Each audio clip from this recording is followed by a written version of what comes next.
Look up in the sky! It's an asteroid! It's a... is that a whale? No, it's Rosie O'Donnell, our hero of the day!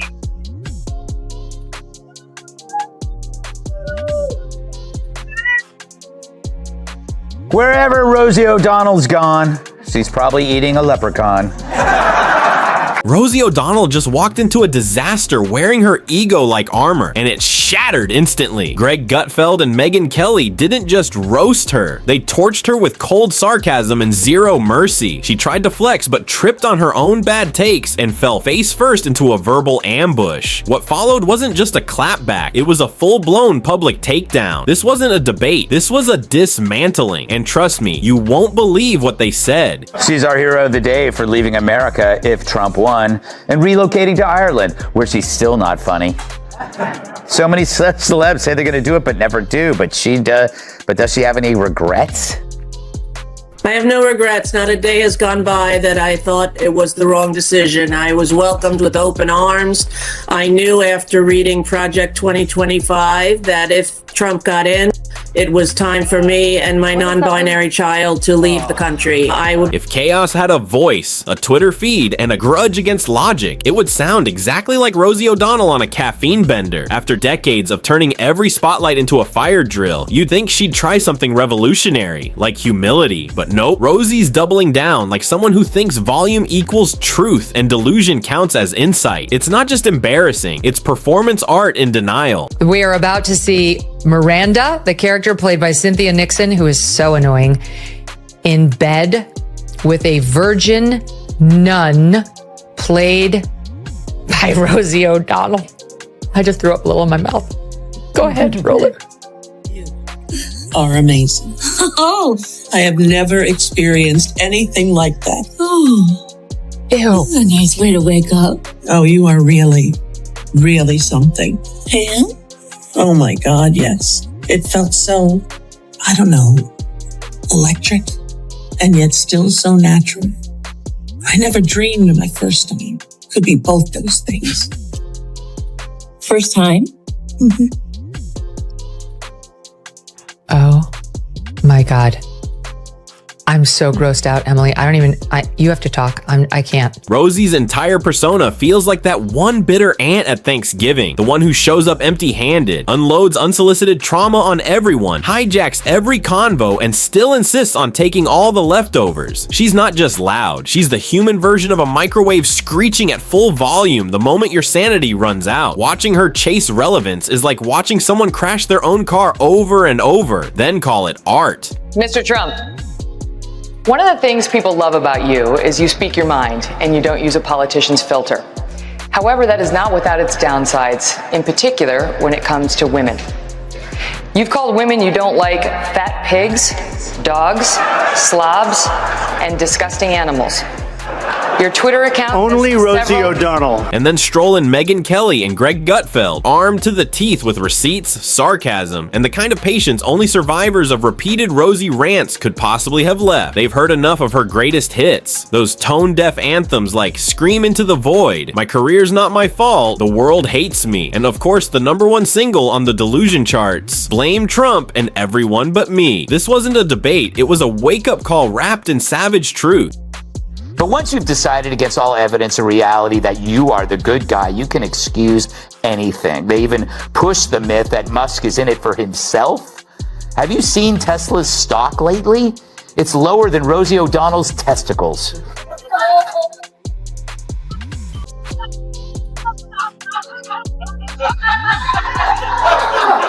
Slow. When Megyn Kelly strikes, it's not criticism, it's demolition. She doesn't argue, she dissects, like a lion correcting a raccoon mid-TED Talk. She didn't see Rosie as a political voice, a comic, or even a coherent adult, just a walking cautionary tale in Crocs. And then came Gutfeld, storming in like a substitute teacher done with the class clown's nonsense. One glance at Rosie's latest brain dump, and he all but said, nope, not today, piglet. His reaction mirrored every American just trying to sip their morning coffee coffee before Rosie logs on and wrecks the vibe. She's the only person who can turn a daytime talk show into a televised hostage situation. Her run on The View didn't feel like TV. It felt like an emotionally unstable group therapy session held hostage by someone who thinks yelling is a resume. Every segment devolved into a dramatic diary dump where logic flatlined and self-awareness was permanently missing from the guest list.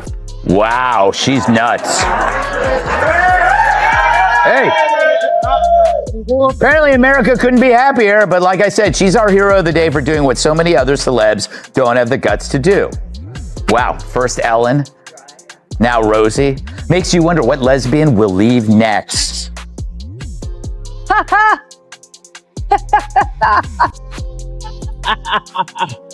Julie, she seems miserable, and it doesn't really matter where she goes. She's trying to get away from whatever is inside her, because I looked at her and I go like, wow, she has changed. Rosie's debate style? Loud. All volume, zero signal. Ask her a simple question and you get a 10-minute emotional TED Talk about how she's the victim of a global conspiracy involving gluten, climate change, and the patriarchy hacking her Netflix. Somewhere between the noise, there's a rant about how masculinity ruined her Wi-Fi and billionaires stole her dreams. Greg Gutfeld, bless his patience, tried to break down Rosie's latest verbal roller coaster, then gave up halfway through. Why? Because to decode her logic, you'd need a PhD in chaos, a trauma manual, and a life coach on standby. And still, the conclusion's always the same. Wait, what exactly are you mad about now, Rosie? Answer: everything. Rosie's mad at the system, mad at the sunshine, mad at people for smiling, mad at people for not being mad enough, and mostly mad that the world kept spinning without her permission. Megyn Kelly finally said what every internet user's been screaming into the void. Rosie, sit down. Please, for the sake of dignity, stop trying to make Rosie rants a movement. It's not a revolution, it's a recurring meltdown with a Twitter feed. The herpes virus. I'm sorry, Exhibit A. Here is Rosie O'Donnell bitching and moaning about her favorite person, Donald Trump. I think this is before she moved. I can't keep track of where she's living in the world to avoid him. Watch. Well, hey, everybody, it's Friday all day, as my Nana would say. And look what I have on my lip. Everybody's been saying, you have herpes all this time, and I never had a cold sore in my life. Oh. And now I have a cold sore.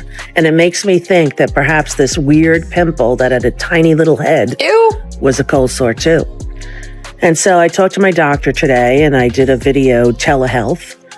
And they said that it's not a cold sore, it's some reaction to the sun. So what's Rosie actually famous for nowadays? Try naming a recent project that isn't just a rage-fueled Instagram rant shot on a potato cam and powered by some expired cough syrup. Her main hustle these days, yelling at clouds like a wild oracle in a hoodie from the bargain bin. Remember her acting prime? She basically played herself over and over like a broken record stuck on loud and annoyed. Emotional depth, about as thin as a parking meter receipt. Subtlety, as subtle as a jackhammer at a silent retreat. If there were Oscars for typecasting, Rosie would have a shelf full of Lifetime Achievement Awards. And her social media presence? It's like someone dumped a drama queen, political chaos, and a dash of 2008 Facebook meltdown into a blender and forgot to put the lid on. Scrolling through her timeline isn't just cringe. It's like watching a slow motion train wreck you can't look away from. But this time, the wreck is her own reputation going up in flames. Everybody hates her.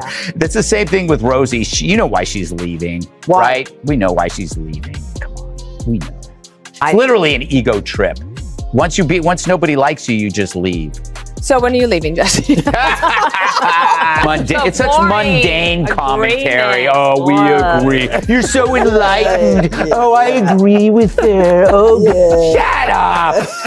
She's lying to you. She's not leaving because by the way, if you keep your home in America, you're not moving. Every time Rosie gets ratioed online, she acts like it's a trophy. Newsflash, it just means no one wanted to hear from her. Greg Gutfeld called her posts confusing fortune cookies, greasy, and disappointing. Megyn Kelly tore into Rosie's career flops like an archaeologist digging up ancient disasters. Rosie claims she's misunderstood, but she's as misunderstood as a foghorn in a library. The truth? People get her way too well and aren't impressed. Her mental health advocate rebrand, just a public meltdown asking for respect. Expecting credibility from Rosie is like waiting for calm in a tornado. Rosie O'Donnell told CNN it's heartbreaking to watch Donald Trump destroy the country from her new home of Ireland. Meanwhile, Ireland told CNN it's heartbreaking that there's not enough Guinness to make Rosie O'Donnell look pretty. Greg Gutfeld once compared Rosie's logic to a malfunctioning Roomba. It bumps into reality, spins in circles, makes noise, and thinks it's accomplishing something. Her hot takes, recycled Facebook memes soaked in ego and microwave delusion. Then there was that time Rosie claimed the world was too harsh on her. Megyn Kelly blinked twice and fired back. Hush, Rosie. The world gave you a talk show, a comedy career, a Broadway run, and you paid it back with live therapy sessions on air. Rosie treats interviews like confessional. Except instead of confessing, she indicts the whole planet and cries over her salad's crunchiness. Every question ends with, "You don't know what I've been through." Except even she switches the story every 5 minutes. And of course, the infamous Trump feud. Rosie made that her whole identity, while the rest moved on, got jobs, and even started yoga. Megyn Kelly said it best. Therapy should have kicked in long ago. Instead, Rosie built an emotional Airbnb there and refuses to check out. Rosie O'Donnell apologized to Ireland's Prime Minister for overshadowing his visit to the White House. She also apologized for overshadowing the Western Hemisphere. That's a fat joke. So currently, the Democrat Party's brand is about as appealing as Rosie O'Donnell river dancing in a thong. It's so bad even Bill Maher doesn't think we'll ever see a Democrat president again. Greg Gutfeld joked Rosie spins a wheel of outrage every morning. Today's target, anyone with a career or filter. She's the poster child for ego, fading fans, and too much free time. Her comedy feels like sob stories in disguise, like a clown begging for laughs. She quit stand-up because boos aren't cardio. Megyn Kelly said a sock puppet could replace her acting. Lately, she's just yelling at Starbucks over oat milk. And don't forget her failed political commentary. It's too upsetting. Anybody wanted Donald Trump would never inflict herpes on Rosie O'Donnell. I think he's made that very clear. Since Eliana refuses to play, Emily, I've got another soundbite for you. I didn't even know Sex and the City was back on the air. I saw it when you were happening. You have to react live to the herpes. I'm sorry. And I was like, oh, you know what? The culture stuff, that's Emily's ballywick anyway. Here we go. Yeah. Here we go. Here's another beauty. This is Rosie in another scene singing to Miranda. Enjoy. Because I knew you. Because I knew you. I have been changed for good. It's from Wicked. I figured. Go ahead. Some comedy, finally. Finally, Rosie O'Donnell is back with comedy. Rosie compared climate change to her broken AC. Greta begged her to stop. Her facts are just pillow screams. Greg Gutfeld called her takes expired milk ruining coffee. Her debate is yelling louder, WWE style. Megyn Kelly said watching her argue politics is like a barking cat. Now she's stuck begging for attention on creepy live streams. Yelling won't save her relevance.